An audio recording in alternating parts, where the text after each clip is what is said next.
Impacto Económico. Para entender mejor la economía de cada día, empresas y negocios, energía, economías regionales, políticas públicas, debate de ideas. Con la conducción del contador Daniel Darrié. Impacto Económico. Las soluciones existen. Auspicia este bloque KPMG. Sancor Seguros.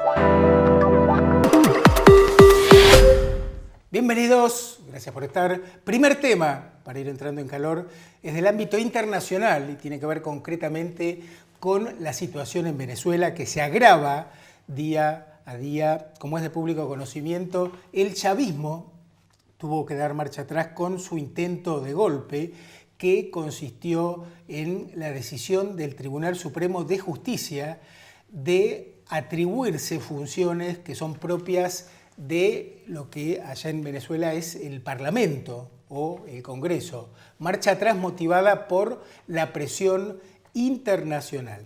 Para explicarlo en forma más sencilla, es como si en la Argentina la Corte Suprema de Justicia quisiera atribuirse funciones que son propias del Congreso, lo cual implica una violación a la división de poderes.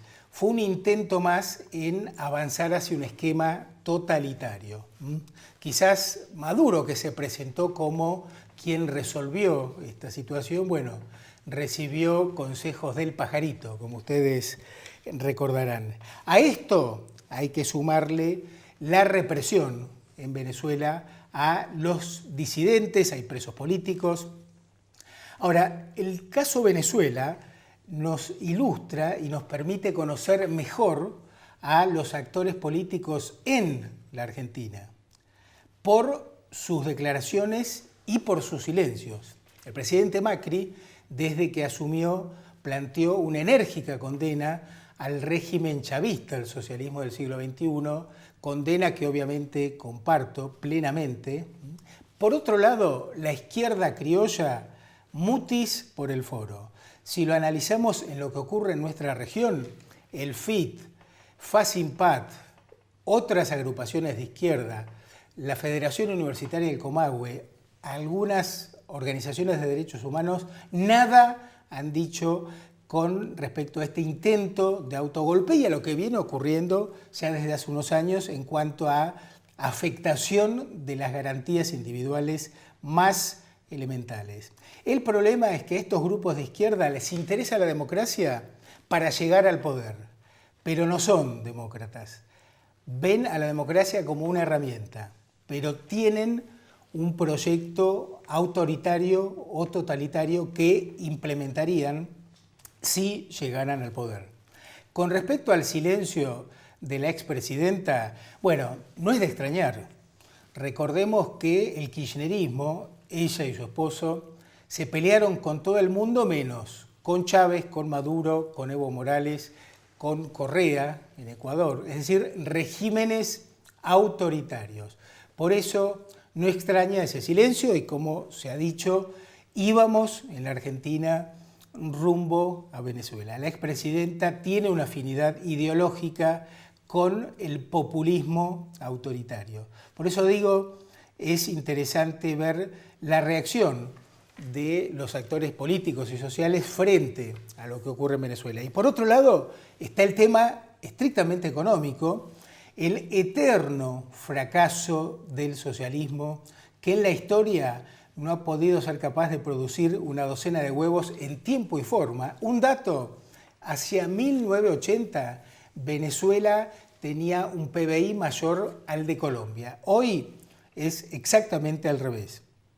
Una muestra más del socialismo y a esta altura del partido ya está clara la superioridad de la economía libre sobre el socialismo, entendido como el sistema social basado en la propiedad estatal de los medios de producción. Vamos al primer tema de este programa que tiene que ver con una actividad estratégica, para la región.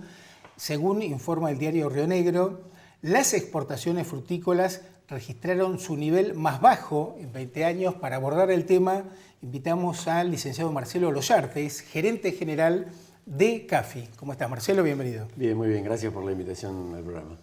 Marcelo, ¿cómo abordamos este tema? ¿Por qué hemos caído tanto en el nivel de exportaciones frutícolas en la región? Bueno, este es un proceso que se viene dando ya en los últimos años. Es la consecuencia de un problema de fondo que viene teniendo la fruticultura, que es la falta de rentabilidad. Este proceso que empezó prácticamente en el 2007, 2008, si bien hubo ahí un pequeño veranito en una de esas temporadas, la fruticultura viene no siendo rentable. El año pasado tuvimos un pequeño microclima con las medidas que tomó el Gobierno Nacional, con el ajuste de tipo de cambio, con la eliminación de los derechos, que hizo que de alguna manera amortiguara la caída que viene teniendo el sector. Claro. Pero no somos competitivos a nivel internacional, o sea, cuando tenemos que comercializar nuestra fruta a los precios que nosotros necesitaríamos para poder cubrir los costos en dólares, quedamos afuera porque los competidores nuestros nos ganan esos mercados. Ese deterioro en la rentabilidad ha hecho que muchos hayan salido de la producción y comercialización de manzanas y peras, algunos por decisión, otros porque la misma mecánica lo fue dejando afuera. No les permite seguir. No les permite seguir. Tenemos un problema social importante, que las generaciones jóvenes no están siguiendo la producción. Claro. Hoy si ves la matriz productiva, hay mucha gente mayor que está al frente de las explotaciones frutícolas y no tiene una segunda generación que lo siga. Se está haciendo por parte del Gobierno nacional y provincial un relevamiento para tener información un poco más actualizada con respecto a estos datos, es decir, cómo están las explotaciones frutícolas, en manos de quién, en qué situación están, cuál es la proyección. Y creo que lo charlábamos en uno de los programas que hablábamos con vos. No es rentable para nadie. Ahora, ¿por qué? ¿Por qué en otros países del mundo la fruticultura es negocio y en la Argentina no? O por lo menos en el Valle. Sí, varias cuestiones. Primero y principal, hay un tema de competitividad. Tenemos claro y compartimos lo que plantea este gobierno en cuanto a que la competitividad no es tipo de cambio, es mayor eficiencia en toda la cadena. Y en eso estamos de acuerdo. Ahora, el tipo de cambio nosotros no lo podemos obviar. Claro. Pensemos que en una economía que tiene inflación, el crecimiento de los costos en pesos termina siendo, con un tipo de cambio estable, un crecimiento de los costos en dólares. Claro.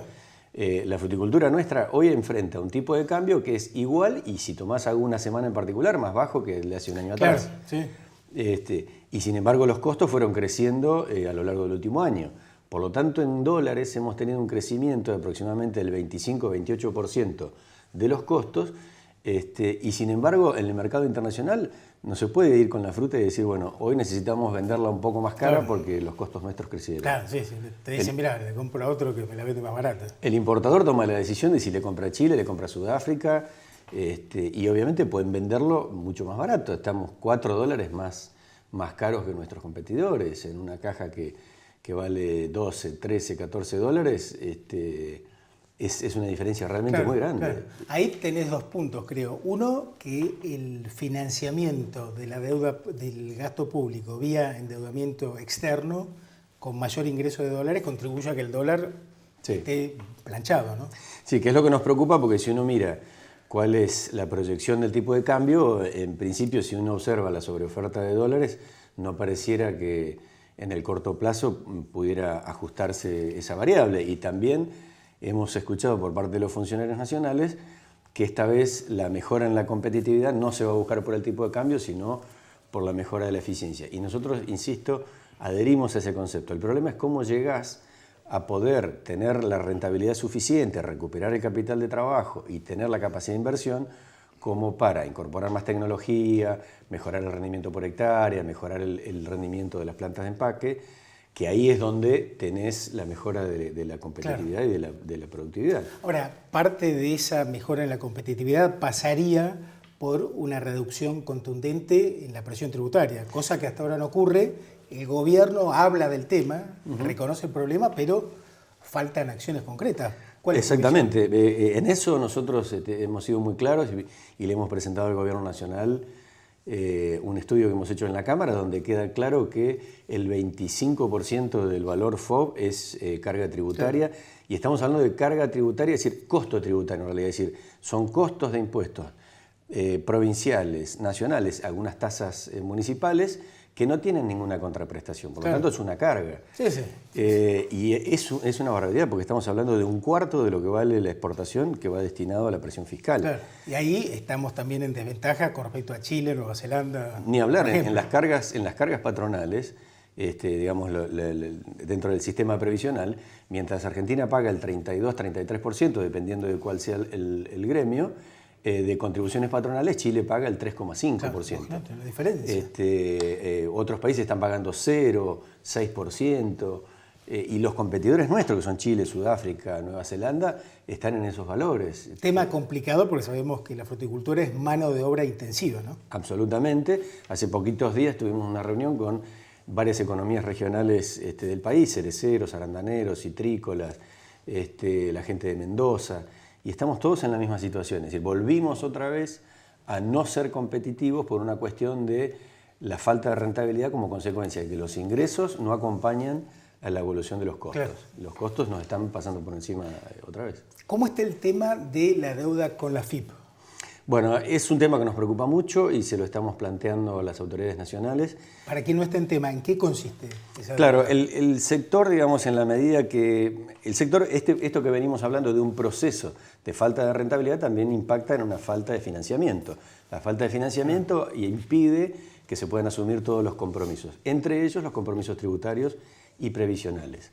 Lo que estamos viendo es que por más que exista voluntad de muchos de los actores en la fruticultura, hoy se están endeudando, están muy endeudados con AFIP, particularmente con el 931 que se llama, que es el pago de aportes y contribuciones, que es de la nómina salarial, y eso termina siendo un círculo vicioso, porque si vos no tenés esos impuestos al día, si no tenés 931 al día, querés ir al banco a tomar un financiamiento, no podés porque el primer requisito que te piden es el 931 al día. Entonces es un círculo vicioso que impide poder acceder al financiamiento. Estamos pidiendo volver a que se tome una medida como la que se tomó en el 2015, 2014 en realidad, que fue el diferimiento del pago de aportes y contribuciones con un plan de pago posterior, de manera tal que permita tener algo de oxígeno. Hoy las deudas previsionales e impositivas son acuciantes y además son muy exigibles, con lo cual muy rápidamente cualquiera puede tener un embargo en la cuenta y eso terminaría volcando, digamos, su situación, ¿no? Pero es un tema que nos preocupa y se lo venimos planteando al gobierno. ¿Y qué otras gestiones se están haciendo ante el gobierno provincial, nacional? Estamos muy enfocados en el tema de recuperar el financiamiento, es decir, estamos viendo serias dificultades en toda la cadena para hacer frente a los compromisos. Entonces necesitamos que se descomprima el flujo de fondos. Por un lado, esta cuestión de verle diferir impuestos y de alguna manera ponerle paños fríos a la deuda que hay con AFIP. Por el otro lado, alguna compensación por el tema de los aranceles de importación que se están pagando en otros mercados. Y hemos acompañado un pedido que ha hecho la Federación de Productores, que es para un segmento de productores de una compensación de 2 pesos por kilo, porque realmente hoy los costos están muy altos. Ahora, la cuestión de fondo es que más pronto que tarde se ataque el tema de la alta presión tributaria, porque si vos obtenés financiamiento pero no tenés la rentabilidad adecuada, así es, digamos, postergar la agonía. Así es. Nosotros estamos de acuerdo con que uno puede pagar impuestos en la medida que la actividad sea rentable. Ahora, cuando la actividad no es rentable, creemos que la ecuación tiene que ser al revés. El Estado tiene que acompañar, porque no hay una cuestión solamente económica, también hay una cuestión social. Esta es una actividad que da trabajo a 68.000 personas de manera directa. En el Valle. En el Valle.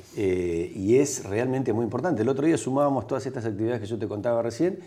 Esa mano, si bien es cierto que es en un periodo del año, ocupa más que la industria automotriz sumada a la industria naval. Y ocupa más que el sector financiero, insisto, en 3-4 meses del año. Claro. Pero para tener una dimensión del impacto que tiene, si se le da una mano a actividades como esta, a la generación de empleo. Hoy vemos que el gobierno tiene dentro de los objetivos la generación de empleo. Bueno, acá hay una oportunidad. Si la fruticultura vuelve a ser rentable, lo primero que va a terminar haciendo es tomar gente, porque es una actividad mano de obra intensiva. Sí, sí, tal cual. Es lamentable ver tantas chacras abandonadas, ¿no?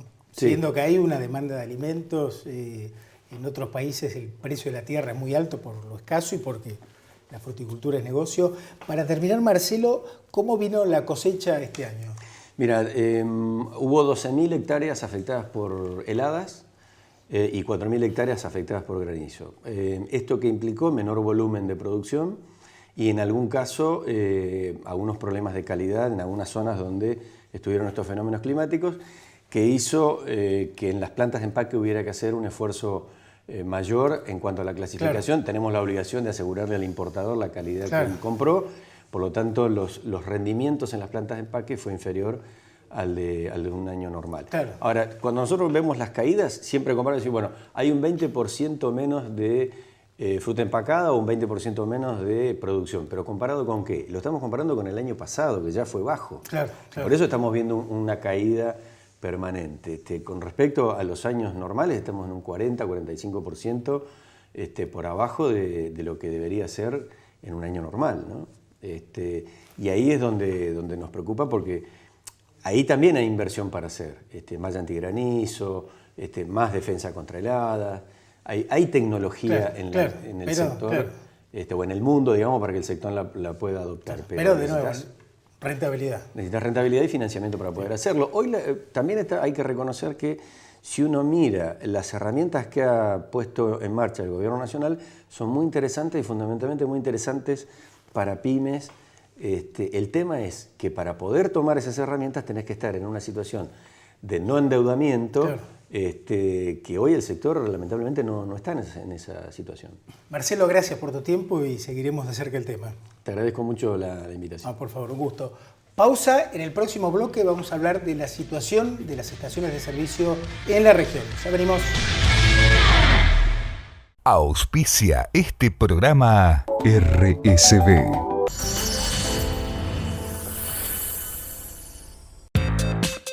Cluster CIAR, un conjunto de organizaciones que desde hace 25 años ofrecen soluciones integradas al mercado y a la sociedad. Cluster CIAR, el equipo que lo hace posible.